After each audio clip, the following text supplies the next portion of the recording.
wires. You want the dirt on rock and roll? You got it.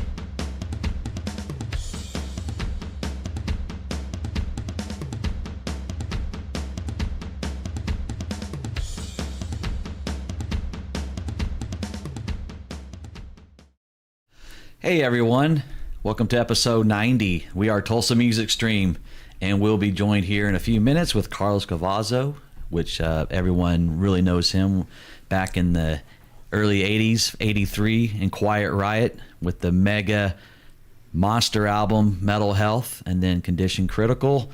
He also played with Rat. He's currently in King Cobra. And so, as always, make sure you subscribe to our Facebook page and our YouTube page, our Twitter. We are at TUL Music Stream, and we also are on Twitch. Our podcast platforms are Spotify, iHeartRadio, Amazon, and so many more. So I'm joined here with my co-host, Jana. Hello, good evening. I keep thinking it's Monday. I'm sure everybody out there feels like it's Monday because of that nice long holiday weekend that we had. We hope everyone had a good, safe one. A lot of you guys rocked out at Rocklahoma. Man, what a killer event. The crowd was huge. Some of the pictures were just mind-blowing. How I love those aerial shots from above the crowd. It looks like everyone had a great time. I'm sure they're still recovering from that. Yeah. So if you went out there, hope it was great. And cool thing about our guest tonight is he's played Rocklahoma probably about 4 or 5 times. So we'll definitely ask him about some of his experiences at Rocklahoma for sure. Certainly we will. There's a lot to talk about. Carlos is a busy guy. He's got a cool online store that we're going to be talking about. If you guys are in the market for some rock and roll clothing, jewelry, actually Scott and I are wearing 2 of the shirts tonight from their online store. Carlos is coming in the room as we speak, so let me get him set up here with us real quickly. He's coming in, connecting to audio. You guys got to check out their online store, though. It is called Bang Your Head. Yep, and we're also on TikTok, Instagram, so make sure you check out our TikTok pages and Instagram. We also do a lot of shorts on YouTube. Yes. And, as always, always share our stuff on your Facebook pages and your favorite groups and whatnot. Yep, and I'm glad to say the man of the hour is here. Carlos, can you hear us okay? Yes, I can. Fantastic. I'm going to go ahead and bring you on screen right now. We were just bragging on all the various things that you have going on. Of course, we want to dig in a lot to all the things you have going on musically, but I thought it would be a great place to start telling people about this amazing store that you and your wife started in 2015. It is called Bang Your Head Apparel. Scott and I are wearing 2 of the shirts tonight. They're awesome. They look great. They're comfortable. Guys, I know that all the people watching tonight are rock and rollers, so go to bangyourhead.us. Guys, they have T-shirts. Not just for men, but for women as well. Let me kind of scroll through some of these. There's Carlos and Vicky right now holding up the shirt that Scott's wearing tonight. But check this out. If you go to bangyourhead.us, look, they have a great selection of women's and men's T-shirts. Not just T-shirts, you can get buttons. They've got customized jewelry. Why don't you tell us a little bit about how you and Vicky came up with this idea, Carlos, and how sales are going for you guys? Well, first of all, hi, you guys. How you doing? And You're doing great, man. Thank you so much for the promo. That was awesome. You bet. But I have to give all the credit to my wife. She's totally into clothing and selling clothing and jewelry and all that stuff. I was like having my doubts. You sure you want to do this? It's a lot of time, it's time consuming, and she's into it, so I'm glad she's happy. That's all it makes me happy. So. And it's really, really cool stuff. I mean, like I've got a picture up here. It's not just your standard T-shirts. You've got tanks. I'm telling you guys, get on there, bangyourhead.us, and pick up some stuff. It totally rocks. That is definitely an exciting endeavor that you and her have going on. And, not only do you have that going on, but, man, you're just a busy guy with music. Besides King Cobra, I thought we'd start out talking about Freak Show. We got really excited. Yeah, man, we got excited when we saw Rick Fox is a friend of our show. He's been on with us a couple of times. And this is the album that you guys put out earlier in the year called So Shall It Be. Tell us a little bit about how you got involved with this project and the current lineup and what you guys are doing right now. Well, actually, Ronnie Borchert, the singer for the band, got a hold of me through Vicky on social media, and they wanted to know if would be interested in helping them finish off their record. Obviously, Jeff LaBar was in the band, and he had passed away, and the songs were already written before I came into the band. So I told them, "Well, send me the songs, and I'll check them out." And I like the way they sounded, and they're nice guys, so I thought I'd do it. And I did it all digitally at home, recorded at home and sent them all the files, and they produce it, kind of thing. Right. So cool. It did that take very long? I mean, I heard you in a recent interview talk about how the King Cobra album was recorded so differently than how a lot of us older guys and gals are used to doing albums, where you get together and you hang out with your buddies and knock a few back and then record. It sounds like the Freak Show album was done the same way, just out of your basically your home studio. It sure was, yeah. This seems to be the norm today in today's technology.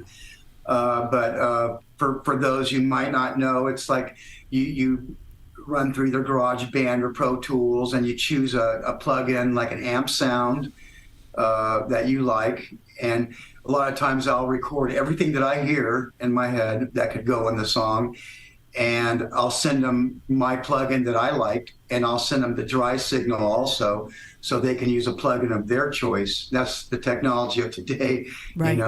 And I send them all my files, and they produce it. And also they can move things around. On one of the songs on the King Cobra album, I recorded a part that I thought went good in the verse, but they ended up using it in the chorus, so they can like slide things around. It's weird. It's different. It's not like everybody in the studio together, and what you record down is what's going to be what you're going to hear. But it's not that way with the digital technology. It could be a lot different than what you originally thought. Yeah, and I'm old school. I miss the camaraderie. We just did I don't know if you're into this kind of stuff, but we just did a fantasy football draft, and back in the day we'd all get together and get some buffalo wings and hang out and give each other crap about who we were picking or who we didn't get.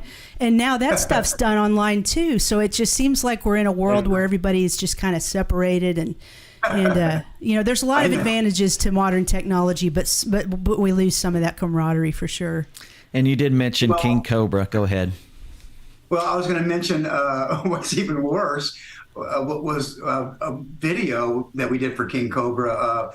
We all live in different states, so we didn't get together. I went to a recording studio that had a green screen, basically a green screen studio, and I did the video by myself. No band members to play on, or crazy. It was weird. It was definitely weird. It's not like it was before with the whole band together on the stage, and acting it out. Yeah, no kidding. So Carmine, he brings the band back together with the name. He does bring back Johnny Rod on bass, right. And but then he fills it in with you and was it Rowan Robertson? Rowan, which played with Dio, and also Bang Tango. We've seen him up there at Key West. I guess he was playing with Bang Tango. So we are Warriors, new album, and you co-wrote a bunch of these songs as well, a few of them, right? Yes, I did. They had started the record before they contacted me. They had about half of it done, I think, or close to being done. They asked me if I could do a couple of songs. I said, sure, let me work on it. And then I ended up doing the whole record, and I had some other songs up my sleeve, so I brought them in, and they liked them. And I didn't write the lyrics to them, but Paul Shortino did. And the rest is history, I guess. But what else was I going to say? I guess that's it. I don't know. You have quite of a history with Paul Shortino, all the way back in even the Quiet Riot days. When you released the debut, was it Quiet Riot, or some like to call it QR4? But you have quite a history. Was there something that you've always since those days you guys kind of stayed in contact with one another? Yes, we did. We've always been friends. That's one of the reasons why I decided to work with these guys. I was at the stage where I didn't even want to really be in a band anymore. I was kind of over it. Didn't want to tour that much anymore. And these guys, I've known Carmine since the mid 80s, and I've worked with him on a few projects, but never recorded with him. But he's always easy to work with, no drama. And same with Paul. He's a nice guy, no drama, no problems. And they're great songwriters, great musicians. And it was a no-brainer for me. I said, sure, I'll do it. But if it wasn't for that, I probably might not have. But they're easy to work with, and I love it. It's great. I think the older we get, the less drama we want, and I certainly understand that. When you kind of look ahead, maybe the next 12 months, do you see yourself touring? And when I say touring, I understand that touring is done differently now than it was back in the day. It's kind of the weekend warrior stuff a lot of times. Do you see yourself doing that type setup with both Freak Show and King Cobra over the next 12 months or so? I think everybody would make. Well, I'm speaking for King Cobra. I'm not sure what Freak Show had in mind, but I don't know if I could do a bus tour. I don't know if I'd be into that unless the album also takes off and it's like amazing hit. We probably have to. Sure. Right. But our wishes for King Cobra is just do certain great clubs and theaters, and maybe if we can get into some festivals in the future for next year, like maybe. Some of the big festivals like Rocklahoma or M3 Festival, things like that. That would be awesome to be in the slot somewhere. Yeah, speaking of Rocklahoma, we were researching you over the last few days, and Scott realized how many times you actually played Rocklahoma. I mean, it's a minimum of maybe 3, 4. I don't know. It's quite a. It's quite a bit. Quite a bit. And we just had Rocklahoma just this past weekend, so definitely would love to see you guys back out there. I would love to. Oh, for sure, man. For sure. It's a great time. Everybody always loves checking it out. And but mostly I think they were all with Rat and not Quiet Riot, which was the year was it 2007. Quiet Riot ever played there? I don't remember. Yeah, in 2007, that was like one of Kevin's one of his last shows. Oh yeah, I was not in the band then. Yeah, that would have been one of his last shows. You're right. Yeah. But let's take it all the way back, man. Back in the old days on the street of Hollywood, Sunset Boulevard. You're a young cat, and you're in this band with your brother Tony, and you have this band called Snow, and you're playing all these clubs, man. And this is just a little bit before. Well, I mean, Sunset's always kind of been a big thing, but it didn't blow up until you got into the Quiet Riot Mental Health days. But tell us a little bit about Snow and that riff. Bang Your Head was what, Speed of Light? Is that right? No, I hear Speed of Light was the band before Snow. That's right. That's right. Yeah, and we're playing cover tunes still, obviously. And then we went on to form Snow in 1977, I believe. And we started writing songs at that point. And actually, the Bang Your Head was my brother's original riff. He came up with the first 3 chords, ba ba ba, and I added in ba da da da da, and then I came up with the rest of the stuff, the music, and then the singer wrote the lyrics at that time. It was called No More Booze. No More Booze. I had that right there, right next to Speed of Light. Right. And then Kevin had seen our shows before in the club scene. He would come down sometimes, and he always liked that one song. So when me and him got together, he wanted to do that song. I go, okay, well, maybe we should rewrite it. So I rewrote all the music, except that the chorus was already great. And Kevin wrote all new lyrics, and he wanted to name the song "Bang Your Head," which was actually a term that Randy didn't create, but Randy Rhoads was on the phone with Kevin and said, "Yeah, I'm out here, and he's in Europe somewhere." And he goes, "These kids out here are called headbangers, and they're banging their head in the front row." And Kevin was going, "What?" That was before we didn't even know what headbanger was. And then after he got off the phone with Randy, he goes, "Carl, someone named the song Bang Your Head." And I go, "What? I don't know if I like that, that title." Goes to show what I knew, but it worked. And he named the song Bang Your Head. Wow. Thanks to Randy. Well, speaking of Randy, when you took his place in Quiet Riot in '82, did you feel a sense of immense pressure to fill his shoes? Or, I mean, Carlos, let's face it, you hold your own just fine. So, you've had an excellent career, and everyone considers you a legendary guitarist as well. Thanks. But stepping into Randy's shoes, did you feel a pressure to, meet that bar or even exceed it? Well, yeah, I had to at least be as good as him or close because Sure. they were used to him, you know. Sure. But I didn't let it go get to me too much. I just didn't think about it, and I just did the best I could. And you know, we didn't. Not that many people really knew Randy with Quiet Riot. Right. They knew him. In the LA club scene, they did. He was very popular, but as far as the world, he became popular with obviously Ozzy. But the one thing I noticed about Randy when he was with Quiet Riot, they were more pop back then, more pop rock. And when me and Kevin got together, we said we want to stick to really harder metal, and we tried to stick to that. And I noticed that when Randy went with Ozzy, he got a lot more dark too. His sound became more darker in his playing and his songwriting. Man. Right. And then you even opened up for Quiet Riot when you were in Snow, and you would actually get to watch them and everything, and actually do shows with them, which had to have been crazy back then.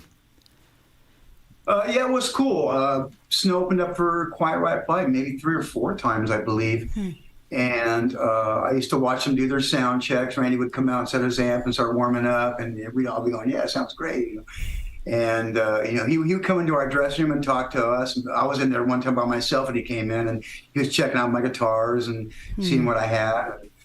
We just had small talk, and he was a real nice guy, no ego, seemed like a total normal guy to me back then. Sure. And I almost got to jam with the guy one time. There was a party in Burbank, and there was a band at the party, and they were letting people come up and sit in. And me and I think 1 or 2 other members of Snow went up there to sit in with some people, and I saw Kevin and Randy walk into the party, and I was going, "You guys, come on up here." And they were like, "No." I go, "Get the hell up here!" And they didn't want to come up. I think maybe they had a little too much to drink, or they were just interested in looking at the women. I don't know what, but they never did. So Sure. I wish they would have. I could have jammed with Randy. Yeah. And so then, of course, he goes on to Ozzy and becomes this great guitar hero. And then, sure. Kevin, he's still stuck there. He loses his friend, and then he brings you guys in, and Metal Health happens. You guys get signed to Pasha. I'm not sure how that happened. Spencer Crawford produced the album. Is it 1982 that this is all coming around, and before the release of the album? We started recording it. I'm sorry to interrupt. We started recording in '82, like summer of '82, and then it came out in March of '83. Now, we've talked about recording now and how things can be digitally moved around, and it's just weird. Go back in time to recording that album. Try to give us a sense of what it was like making an album in the early '80s. I'm trusting that you guys had a pretty good budget to work with. How many layers of guitars are you putting down, and how much tape is being spliced together? I mean, just walk us through the process. He and I play, and so we're always kind of interested in picking you guys' brains about, the studio and the recording and the equipment side of things. What was that like, making an album like that? It was quite a bit of work. He had us working our asses off, to be honest with you. Obviously at first we'll get the drum sounds and worry about the drums first, and then lay all the drums down on maybe a couple of songs or whatever song we're working on, and then we get the bass next, and then we start and while the drums and bass is being recorded, we'll record a scratch guitar that we may not even keep. Well, if it comes out good, we will keep it. But then after the drums and bass are done, we start putting guitars on there. And yes, they do make you do a couple layers of guitars, like 2, 3, 4 sometimes, depending on the part. And then I'll just be in the room, and they double this again, or whatever, and you just do what they say, kind of. And they put it together like that, and they add the keyboards and the vocals. The vocals was a lot of work, because he'd have us doing the harmonies like over and over again, tripling them and quadrupling them to make them sound big. And we would all do the harmony vocals. Obviously Kevin would do the lead vocals, but then we'd all go in and do the high part together. Yeah. And I remember he'd make Kevin stand way back because he has such a loud voice. Yeah. He was way louder. What an amazing voice. Yeah, he was a big guy with a big loud voice. So he'd have to stand back like 5 feet, and I'd stand up close, and my voice isn't as loud, but we do the high part together, do the middle part together, then do the low part together, and triple them, quadruple, whatever they wanted. Yeah. The engineer and producer, and it was definitely more work than today, because today they can just fly it around and Sure. double it and triple it. You guys were one of the first bands to do those kind of the gang vocal thing, Right. Yeah, and like the chants and stuff and the haze and all that, and then before you knew it, there's of course Twisted Sister's got them going on, Motley Crue, all these bands and everything. But that album, when it came out, I remember how young I was, and of course MTV introduced you guys to me, and of course all my friends, and it was the most explosive thing, because that's basically. I was a big Kiss fan. I just loved rock and roll, heavy metal, whatever. I didn't even know what heavy metal was at that point until you guys kind of introduced it to me. And for me, it was Black Sabbath. I didn't know what metal was like.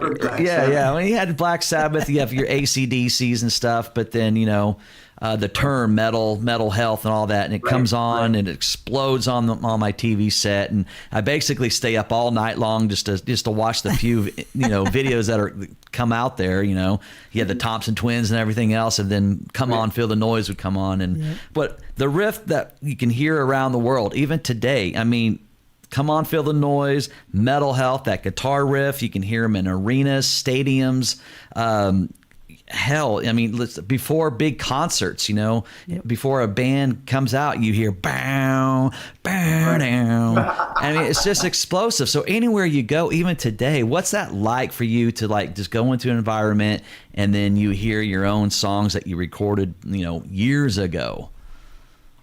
It's rewarding. It feels good that, we had that kind of an impact. I feel privileged and grateful. And we do hear it a lot of places. Me and my wife will be driving in the car, and all of a sudden I'll come on, we'll be rocking out. And, they played it at our wedding, obviously, and both songs. And I hear it a lot of places, restaurants, weird grocery store, weird places. It is gratifying. It really is. That's the payoff. That what you did was successful. And kind of therein lies the problem. The future albums after that weren't as successful because so many people were trying to tell us what to do, and they should have just left us alone, because the first record was stuff that we were playing in the clubs, being ourselves, And how much? When success comes, everybody wants to tell you what to do, kind of thing. Of course, I'm sorry to interrupt you. I was going to say, how much pressure lies on a band to replicate the success of Metal Health? Here, Condition Critical comes next. Did you guys enter the studio with 10-ton weight on your shoulders thinking, man, how are we going to replicate that one more time? Or were you in a totally different mindset at that point, pretty confident that you were going to replicate that without any issues? Well, no, we weren't confident that we were going to replicate that. And I try not to think about it, but it does definitely weighs in the back of your mind. I can't lie about that. All you can do is, do the best you can, write the best songs you can, and what happens, happens.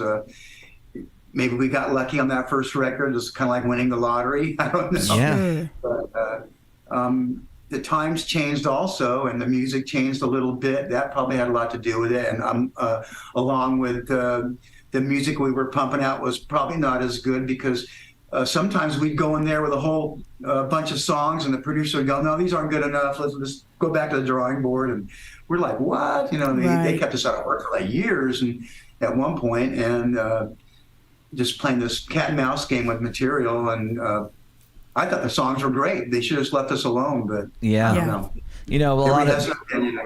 A lot. You hear the critics and say, about how it wasn't a successful album, which to me it was. It was a very successful album, Condition Critical, and I love it. It's actually I like it better than the first one. Although the first one did a lot for me, but I enjoyed Condition Critical, especially the title track. And it seems like there's so many of these albums, like you wrote the title tracks for these albums, Condition Critical, Metal Health, and even We Are Warriors with King Cobra. It's just, I guess, something you do. And also Best of Me with Rat. I'm lucky. I don't know. I must be doing something right. But I am lucky. I'm grateful of that. That's so cool. For sure. But I do deem Condition Critical as a success. I mean, anyone who sells that many copies today, yes, would success. Sure. They'd be huge. But let's talk about your first tours, man. Like, was it ZZ Top Eliminator tour? Huge album. And then Black Sabbath, Born Again. You guys go on tour with them. Were you out doing Black Sabbath? Oh, here's house security. Actually, the first band to take us out was Scorpions. Okay. And we ended that tour at the US Festival with those guys, and that was a really good tour. And after that, we went out with, I think it might have been ZZ Top. I forget. There was ZZ Top, Loverboy. And we got to tour with some Black Sabbath, like you had mentioned.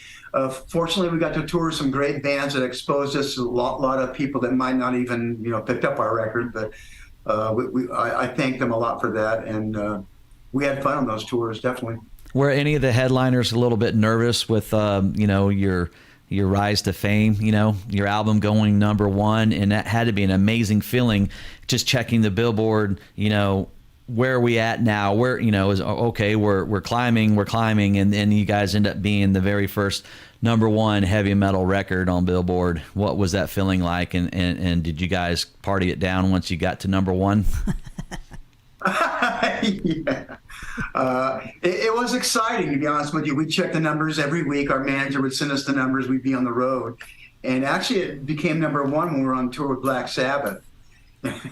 Those guys came in and had all this champagne and were making us drink. And they powdered our noses, and the show wasn't that great, to be honest with you. I was like, trying to move my hand. I was so stiff. It's like, oh my God, this is. But hey, you only party like that once, so I had a good time. Wow. I need to get to some viewer comments. We have a lot of people in here that are really enjoying this. Let's see. We've got Michael Edward Campbell. He says, "Can you ask Carlos if he remembers when they played at Magic Mountain? That was an amazing show." I do remember that. I definitely do. That was a great time for us. The band was. We were such great friends, and at that point, at the very beginning, that's day one, basically. They ended up doing 2 shows. They cleared the people out and had the whole other group come in, and our crowd come in, and it was really, really good day for us. And actually, there was a famous picture that somebody took sitting on the drum riser that was taken at that show, Magic Mountain, after the show. Wow. Michael Edward Campbell says, "I love Run for Cover and Slick Black Cadillac," which I have to ask, why did you guys not, or why didn't the record company release Slick Black Cadillac as a single? I don't know. I can answer that. Actually, Run for Cover was the first song Kevin and I wrote together. Is that right? From scratch. And as far as Slick Black Cadillac, he had written that with Randy. And a lot of the guitar riffs were Randy's riffs. I thought they were so great, I kept them, I threw in a couple of my own little things, but at least 3/4 of it was his soloing and stuff. Wow. It sounded, I didn't want to mess with it. Why mess with a perfect piece of art, There's Matt Lemieux in the chat room says, "To this day, my wife still loves telling the story on how she, I don't know if he says, mommy tucked Carlos in a Murphy bed back in 2004 when we were hanging with him and the rest of the Hollywood All-Stars at an Airbnb in Hawaii. Wow. Carlos was tired and wanted to go to bed, and the Murphy, let's see, it's a long one. Murphy bed was in the living room where everyone was still partying. Quite an experience we had." Wow. I bet you do not remember that one. I do. Oh. Yeah, he's a good friend of ours. Cool. Matt's a real good friend. I've known him for like maybe 10, 15 years, maybe longer than that, 20 years. Wow. Yeah, he's a good guy. dude. He's a military guy, Navy guy. I think he's in the Navy or something. Yes. Yeah, they were partying with us one night in Hawaii. That was when I was playing with the Hollywood All-Stars, and we had to share this like big condo. I remember that. It was a lot of fun. Wow. Oh, so let's talk a little bit about QR3. It's basically, to me, Metal Health and Condition Critical are like brothers, and older brother, young brother, whatever. and then QR3 comes out. It's a little more polished, a lot more produced. keyboards in there, and of course, while the first single, I love that song, but some of the songs on the album are a little bit more commercial. What made you guys go in that direction, or is that something that the record company was kind of forcing you guys to do, or is that something naturally that you guys wanted to do? Definitely not naturally what we wanted to do. That was something the producer wanted us to do. Okay. Be more, radio friendly and all that. But was it the right idea for Quiet Riot? Probably not. Most likely not. Definitely not. I think we should have just stuck to the more metal edge to do what that's what we're about. We're not a polished band. I don't want to be a polished band. I pride my guitar playing and being like dirty and scratchy and noises and scrapes and stuff. I don't want to be all perfect. And, I don't like that. You definitely have a unique sound for sure. You know what? I want to just quickly go in a different direction, and then we're going to come back this way. But I even watched your Starlix video over the weekend. Starlix. I mean, it took me back, and you were discussing your guitars of choice and your amps of choice. I don't know how much, if any, has your gear changed from what you used back then to what you use now?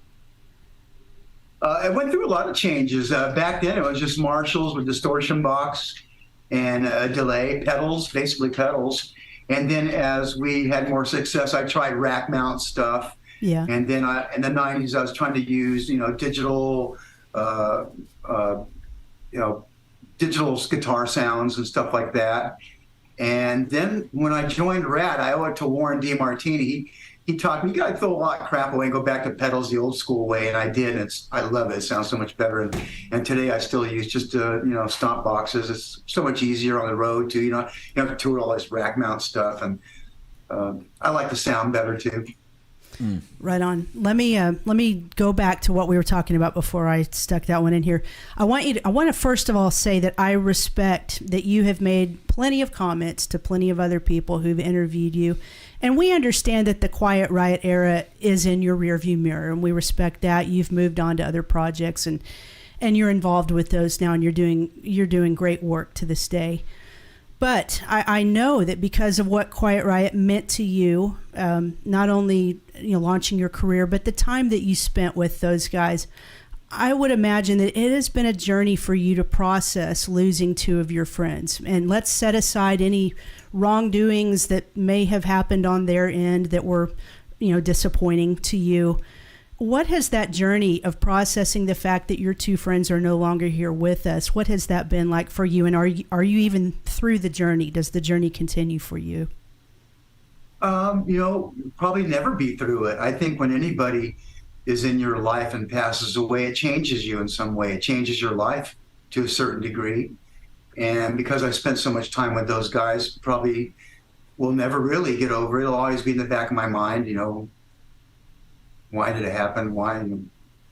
I always, they're not in my life anymore, but you still talk to them in your mind. And, anybody that passes away, you might still talk to them in a spiritual way rather than, the way it used to be, obviously, because they're not around. Yeah.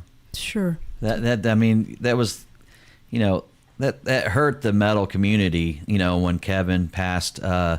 and of course the way he passed. And, I had the pleasure of meeting him at Rocklahoma backstage and of course Frankie as well, and talked to Frankie as he was breaking down his drums and getting ready to, set them all up and getting ready to play. And he was a funny guy, cracking jokes. You can tell he was really lived for those big moments and those big festivals and kind of what kind of got him going that day. And of course, Kevin's just a big, like you said, he's a big guy. He was real tall. All over the place. Yeah, all over the place. And when I first saw him, he was, giant. And I was like, man, I have a killer show. And he was like, who are you? I said, just a musician that played earlier in the day, but I love your stuff, man. But he was cool. He just laughed it off. And then he had an amazing performance. But, him passing, where were you when you heard the news? Did someone call you, or, was that something like that take a little bit for you to, get over, of course? Process. Yeah, process. Well, me and my wife's phones were ringing off the hook really early in the morning. I think it was 7, 8 in the morning or something like that. And she had answered her phone. I was still half asleep. And she woke me up and told me, and we were like kind of tripping out on it. And wow, it's like we did attend his services too. Wow. What was so, I mean, I just didn't see it coming because it seemed like he was in such good shape, and it was just so unfortunate. And listen, I know you were not involved in that documentary that came out. Now, what's it called now? I should have written it down. Now we're here or something. Or? Yeah, the one that basically Frankie and his wife did. Yeah, Did you watch that? And if you did, what did you think of that? To be honest, I haven't even seen it. Bits and pieces of it. Okay. But I really had no desire to see it. It wasn't a good representation of the whole band. Obviously, Kevin's not in it, and I wasn't in it. Yeah, it became a thing where those guys kind of screwed me around a little bit. And then when they did that, I was like, what did I do to deserve this? I'm like the most easiest going guy in the band. Right. And was this about 2003? Was this 2003? 2003. Yeah, I said, you know what? I'm done with these people. I'm done with this band. I'm done. And I just kind of closed that chapter in my life and moved on. And at that point, I said, I'm never going to do anything involving Quiet Riot. I'm out. I'm done. Well, and this was when they had Chuck Wright in the band, and of course Frankie goes. But they decide to continue on with the name. Right. Rudy comes back. What are your thoughts on them continue on as Quiet Riot? And have they ever reached out to you to join in with them? No, they haven't reached out. I think they know I probably wouldn't be into doing it. If Kevin and Frankie were still around, I would with the original band. But at this point, I don't think there is a point to do it. Sure. What else was I was going to say? What was the other part of your question? I forget. What do I think about them out there? I don't mind it. I mean, they got to find their own crowd, I guess, and write their own songs and try to make their own fame and fortune. But doing it what they're doing now, it only helps sell the first couple of records, so it helps me, Yeah, I need absolutely. money every time I go out and play. There you go. Right. Anytime we've had the honor of having several guests on this show who were part of the Hearing Aid project, and I have to know that must have been such an amazing thing to be part of. Share some of your favorite memories of that time doing the Hearing Aid song with those guys. It was a lot of fun. I got to meet a lot of people that I haven't met in the past. And everybody was, in good spirits. They had, girls down there and booze and open bar. And that's probably how they got everybody down there. Free booze. Yeah. Come on down. It was a lot of fun, and hanging out with Ronnie was a lot of fun. It was his mastermind, obviously, Ronnie Dio and his bandmates. And recording with him was an experience. Him and Angelo Curie, the engineer, is a good friend of mine. He was a great engineer. And I remember going to the studios and working with them. And I remember the day when everybody did the vocal tracks, the harmony, the chorus part. And it was quite an experience. Everybody just hanging out and talking and exchanging stories. And it was fun. What was the first major purchase that you made after the first album comes out? I mean, we're talking, it's now 10 million sold worldwide. It's 6 times platinum. What was your first major purchase? New car? Car, yeah. A Corvette I bought back in '84. But then the next one obviously is a house. You had to have a house, For sure. Gotta have a place to live. You seem like that you were always probably really good with your money and didn't probably go, the ways of some of the other rock stars have gone, or broken within a year or whatever. But you seem like you always had a really good head on your shoulders and probably did things the right way. Well, I try to. I tell you, I try to. I owe a lot to my wife. We've been with her for like 20 years almost now. Well, we've only been married for 8 years, but we've been together for I think 19 years now. Yeah. 18. But she straightened up my life. There was a time when I was a little bit of a mess money-wise. I was blowing too much money partying and not paying attention to things. And that can happen, drive around in exotic cars and hanging out with your friends, buying everybody whatever they want. We were talking about how the internet changes a lot of things. And back in the day when I would follow you guys, especially when you guys first started coming out, you know, of course, it was all the magazines, the circus magazines, the hit paraders, the cream magazines, the faces, whatever. They were always in our grocery stores, and we'd go in there and right. And so, you know, back then it was Def Leppard and Quiet Riot. You two were the giants that were just, you know, had Pyromania, Metal Health. Yeah. You guys were always, they would always like put you guys like Quiet Riot versus Def Leppard, blah, blah, blah. Right. And that just had to be just a cool feeling where if you go in the store and you see all the, did you collect any of those magazines and like read them back then yourselves, or was that just kind of a fan thing? Actually, I did collect some of that stuff. I wish I would have collected a lot more. Yeah. But yeah, there was a thing of, you know, Motley Crue versus Quiet Riot, Def Leppard versus Quiet Riot. Then I remember we did a thing on Life magazine, Scorpions versus Quiet Riot. We were on the cover, like they had us all jumping in the air, and I have a copy of that somewhere.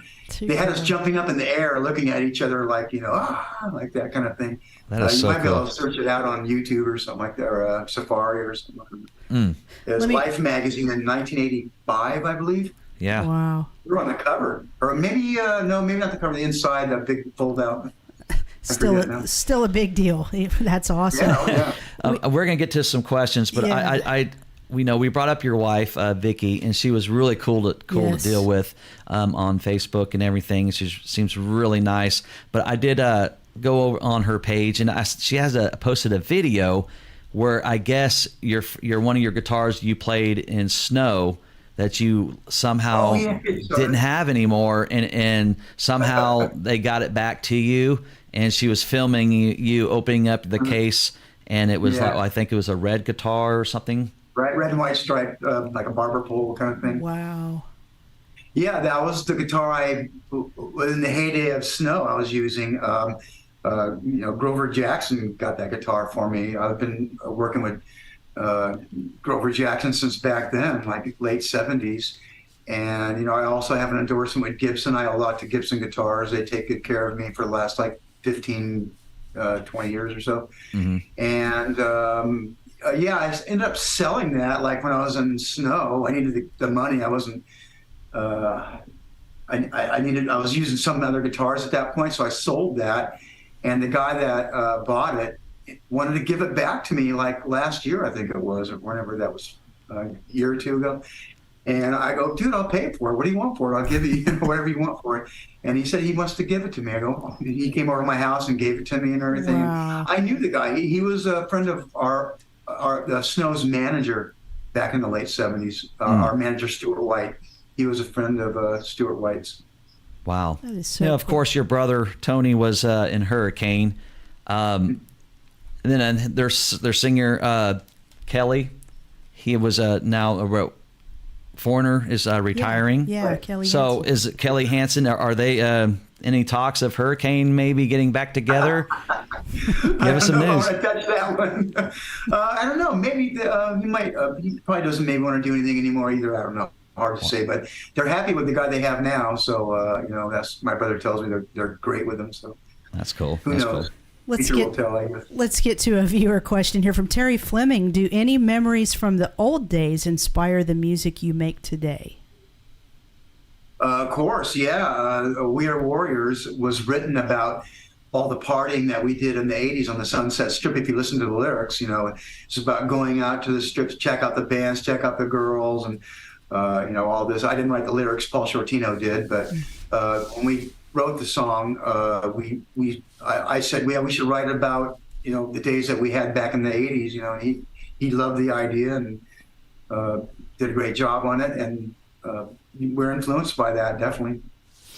You know, what we're doing here right now is a good use of social media. I know sometimes social media is used for not the greatest things. What, in your opinion, is the impact of social media on music today? Obviously, it has a huge one. Do you feel in a way it has negatively impacted music, or do you think it's nothing but a positive because it helps get the word out there that much more? I'd have to say positive. It is. It spreads the word to people that might not even know who you are. Right. And the sale of your music, people can buy it so easy just on their phones. So sales have kind of gone up since digital. Right. And but there's a downside. You get the trolls. Once in a while they pop their head out. But I'm sure everybody does. No matter who you are, you get that. But it's definitely a positive. It just like MTV was in the '80s. Now, social media is now. For sure, Wow. for sure. Well, like we brought up how many times you've played Rocklahoma. It was numerous times, and they were always with Rat. I was fortunate to be on a bill with you guys here in Tulsa when you played the Rock Never Stops tour. And, Oh yeah, I remember that. And I think it rained, and they moved everybody into a club here in Tulsa to get out of the rain, which really sucked because with all the confusion and they had to move everybody, some of the early bands got bumped. So we were standing in there with all of our equipment and everything, and then it's like, well, we got to move forward. But I stayed there all night and had a great time. It was all the original lineup. It was you, it was Rudy, Right. Kevin and Frankie, and they had some kind of a rope, whatever. But I stood there and watched that whole show, and it was amazing because when I was a kid, you came here with Helix and Whitesnake. I remember that tour. Yeah. And of course, that was the Condition Critical tour. And I was supposed to have gotten tickets from my dad or whatever, and he never got them. So I was really bummed out about that. Oh, wow. But, you playing in Rat, and you make this an amazing record with Steven and everybody, and you're playing along with Warren. And I got to look at this album and see that you co-wrote so many songs off that album. And we always thought that when Robin Crosby was no longer in Rat, he was one of their main songwriters. And yes, he was. When he was gone, they never really released anything else after Robin that stood the test of time. And was there a reason why they brought you in to be a major songwriter to collaborate with the Rat guys? Well, I don't know if they brought me in for the songwriting abilities my songwriting ability, but what was I going to say? Well, actually, Robin is the first guy I knew before I met any of those guys. I used to hang out with him. He was always such a nice guy, real tall, way taller, a real big guy, good-looking guy too.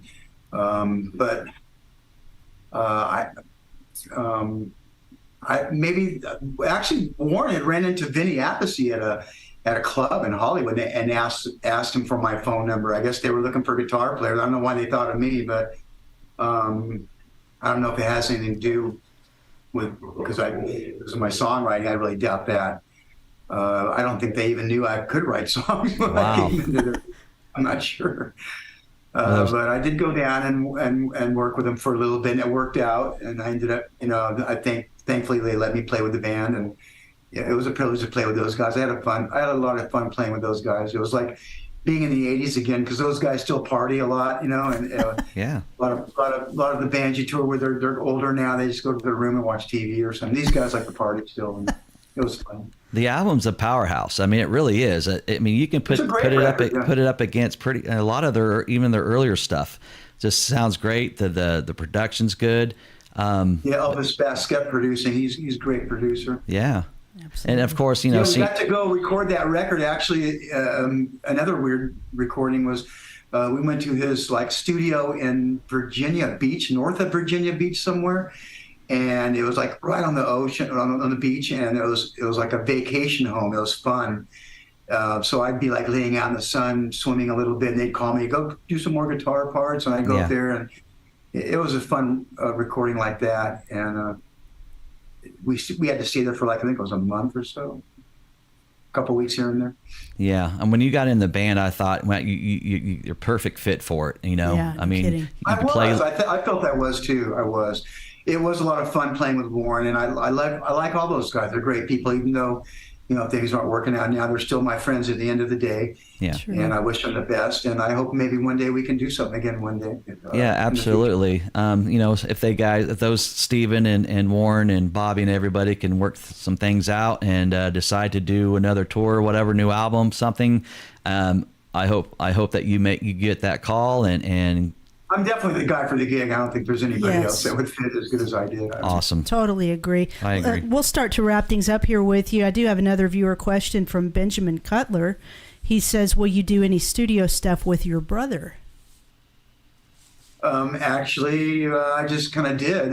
He's playing bass on one song on the King Cobra album, Okay, the song called Dance. cool. That's him on bass.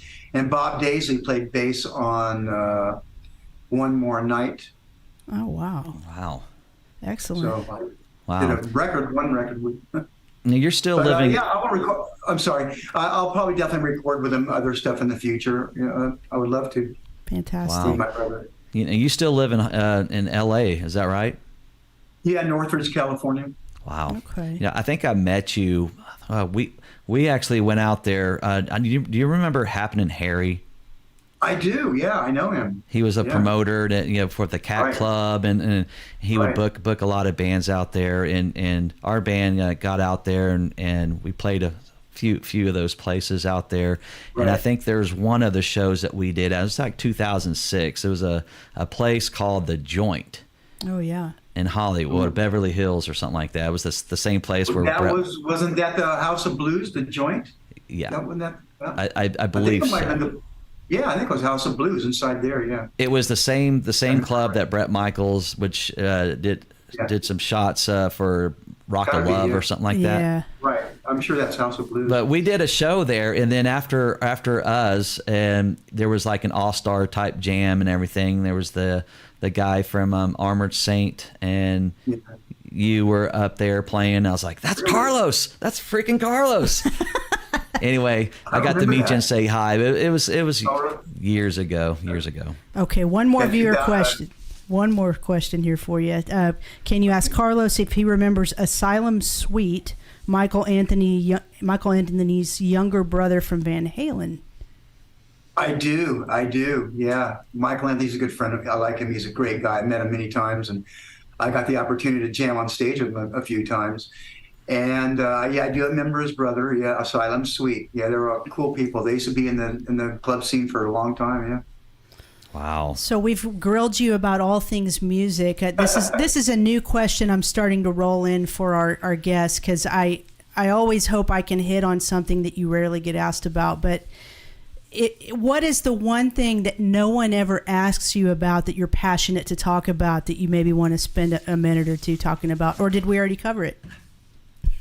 No, passionate about probably cars. I like cars. Is that right? And hobbies like building models. And, Cool. sorry about that, my dog.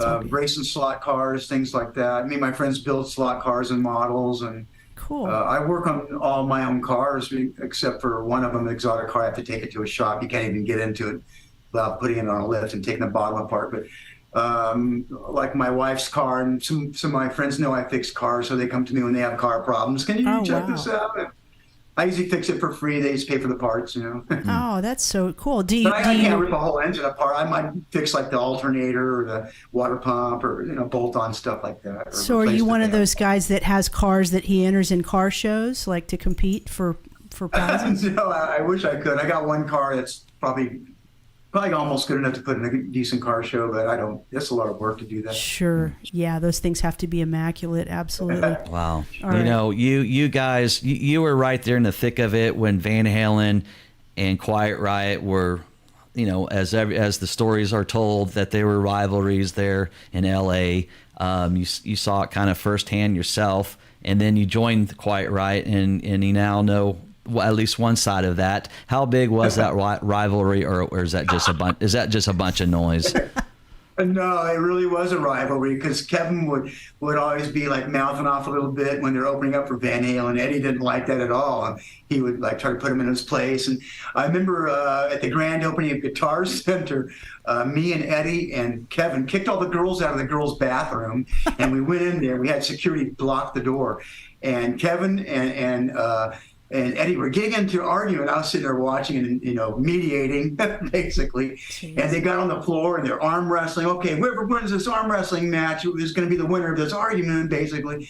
And it was just a crazy night. I can't believe they were doing that. Man, Wow. so cool. Wow. And I saw some stuff where Kevin, there was always him and Nikki Sixx always kind of going at it, back and forth in the day in the magazines and everything.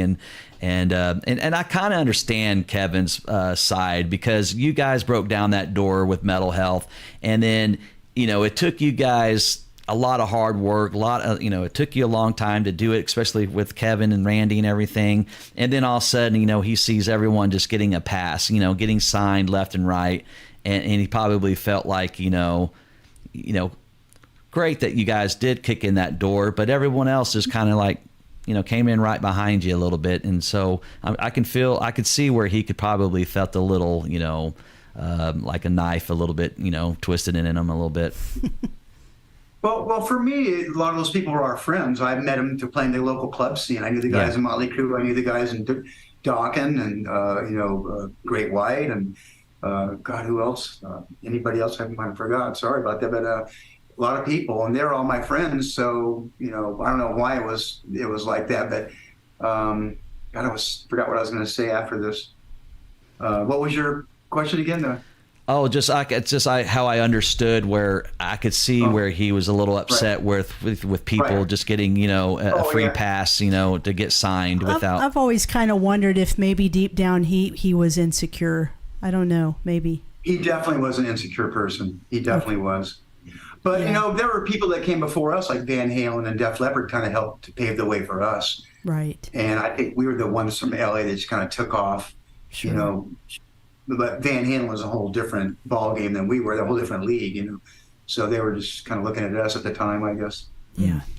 Well, that US Festival was an amazing thing, and it's so cool to watch. Even today, it's so great to go back and watch that footage of and you guys were the first band on that bill. Is that correct? Even before Motley Crue, and I don't think Motley Crue, you guys were a little more established than Motley Crue was, but you guys played before them. Is that right? Is that how that lineup went? We did. We went on first. 12 noon we had to be on. Wow. and I think there was a band on Joe Walsh was supposedly on the bill, and he bumped off. So our manager got us in there, which I love it for that. But we had to be on 12 noon. We had to wake up like 7 in the morning to get there at 12 noon because there's such a lot of people, and the roads were traffic all jammed up, and some of the bands were being flown in on helicopter, but for some reason I think we were kind of scared. Kevin was a little scared after Randy had passed away in the air disaster, so he didn't want to fly. We didn't want to either, probably, but we drove in vans, and it took us a while, probably an hour or two to get in there, and and then another hour or so to get ready. So we had to be there really early.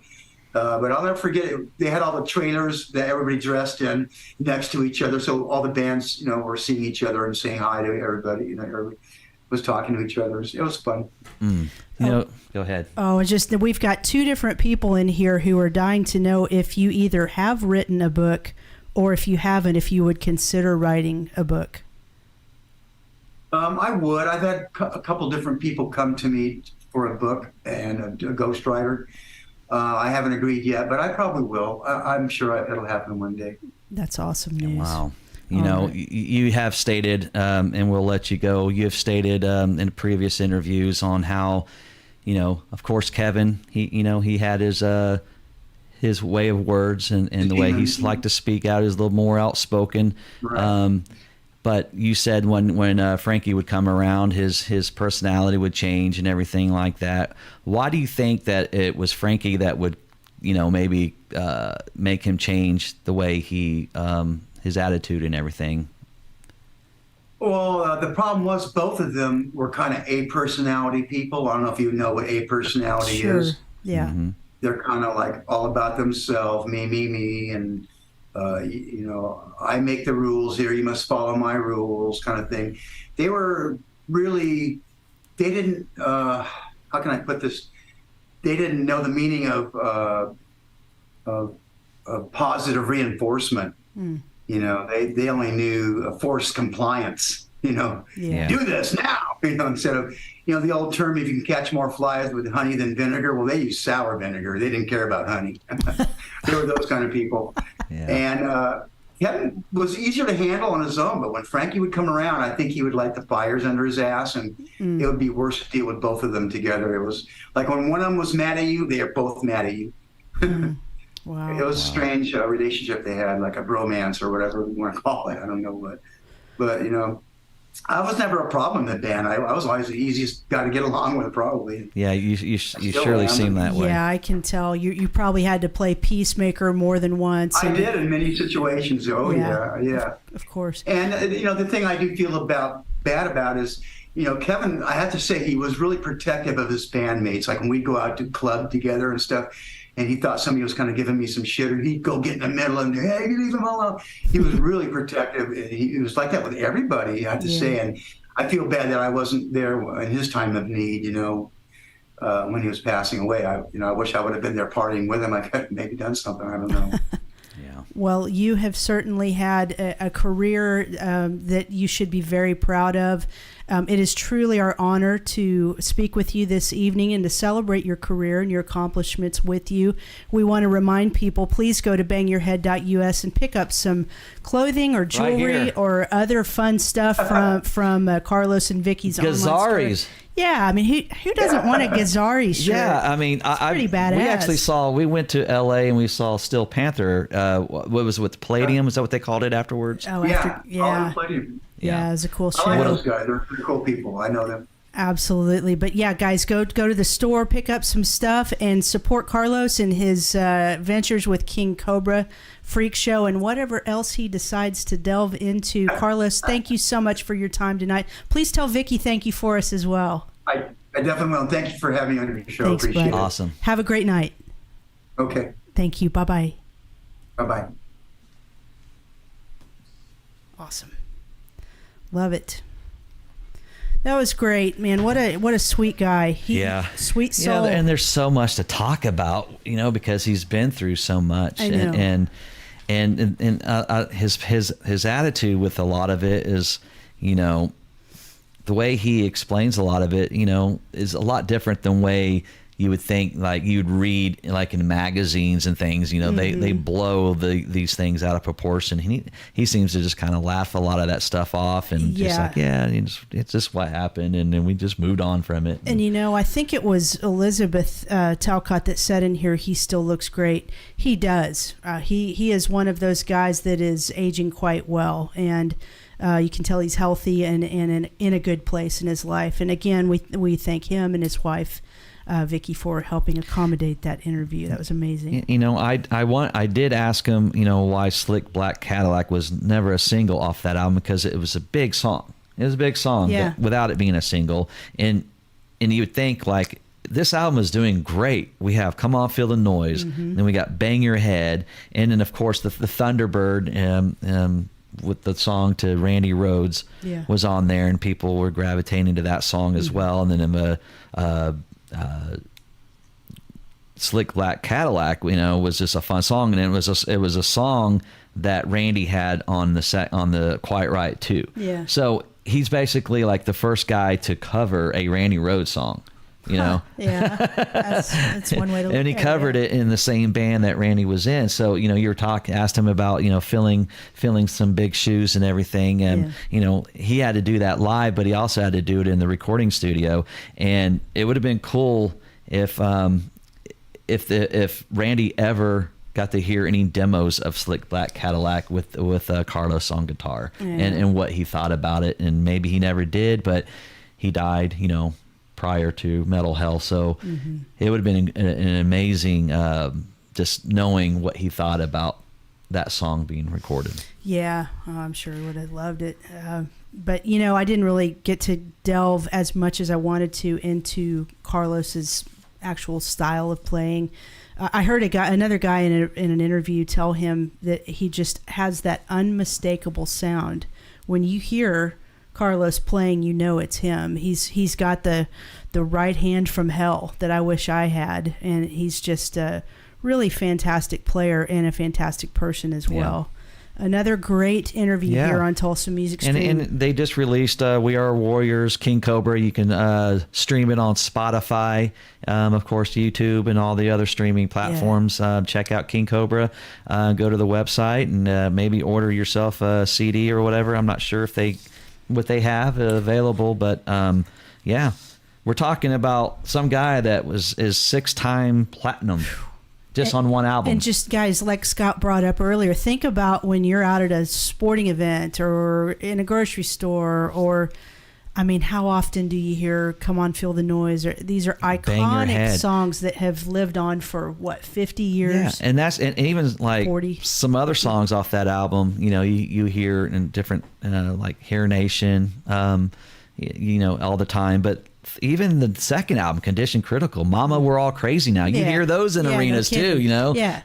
they just cranked out those iconic hits that will never die. Of course, those were Slade covers, Mama, We're All Crazy Now, and Come On, Feel the Noise, but perfect for Kevin's voice. And of course, they blew those songs up, For sure. It's amazing. Want to get to a few more viewer comments, so we're going to give a shout out to our sponsors. Yeah, Ben, I agree with that. Benjamin Cutler, I'd love to have been a fly in the recording studio. Me too. Terry Fleming, thank you, TMS, for another great show. It is our pleasure, and we hope to bring a bunch more of these to you guys. Melissa Mumpower, thank you all. Thank you, hun, for watching. We appreciate you. Leslie, thank you for the nice comment. We definitely try to put out a good product for you guys. Benjamin with another good comment. It would have been great if there could have been a Randy and Carlos as a twin axe attack. Woo! That would have been smoking. Yeah. Amazing. Okay. Michael Edward Campbell, I'm going to assume that you are asking about Tulsa Music Stream merchandise. Glad you brought that up. Let me cut to this one right here. This is one of our sponsors, Identity Merch. And not only can you get, here's how you get the Tulsa Music Stream t-shirts or hoodie now that it's getting ready to get cold. If you guys will go to our Tulsa Music Stream Facebook page and you go to the top left, you'll see the little area where it looks like you can click on our website. If you click on that, it takes you to where you can get this merch. And Todd is so awesome. I mean, he gets these shirts out to you like next day. I think I've even seen him sometimes he gets them out same day, but it depends on how busy he is. But my point is, it is fast shipping. And so we would greatly appreciate if you guys would pick up a shirt. You can get short sleeve, long sleeve, tank, or a hoodie. I've got 3 of those hoodies. Love them. They're wonderful. And not only our stuff, but if you have any screen printing needs whatsoever for your band or your business, please get a hold of Identity Merch.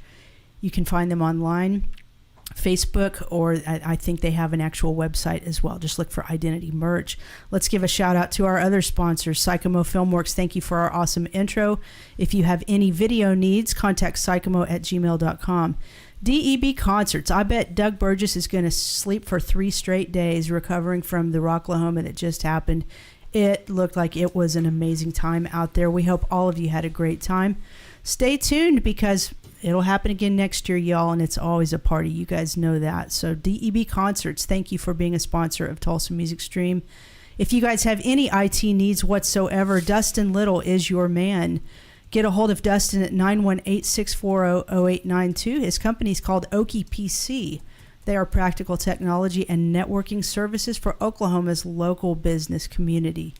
Shipman Photos. Do you need some photos taken? Not only of, like what you see in the picture here. We've done photos for this podcast. We've done it for our band Rocket Science.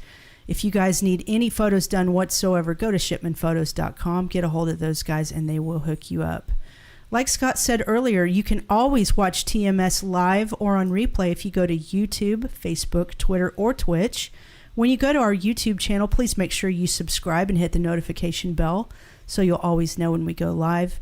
Maybe audio is your thing. Maybe you can't always sit there and watch your phone for a straight hour. Audio is my thing. No problem, guys, because we also upload these episodes to podcast format where you can just listen in your car.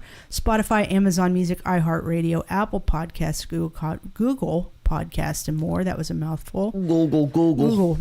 And hey, guys, we still don't have a solid date on Tim Ripper Owens, but I have faith that he will be on with us. I think he's touring, did she say, in Australia? Yep, and we're also going after Megadeth's former bass player. Dave Ellefson Yeah. we have a verbal commitment, but we don't have a date nailed down. We've got some other stuff in the pipeline as well, but nailing it down is the trick, and sometimes we're just kind of at the mercy of waiting on them to get back. And we had a lot of new people, a lot of people from the Quiet Riot groups that I shared our event in. Nice. And our stream in.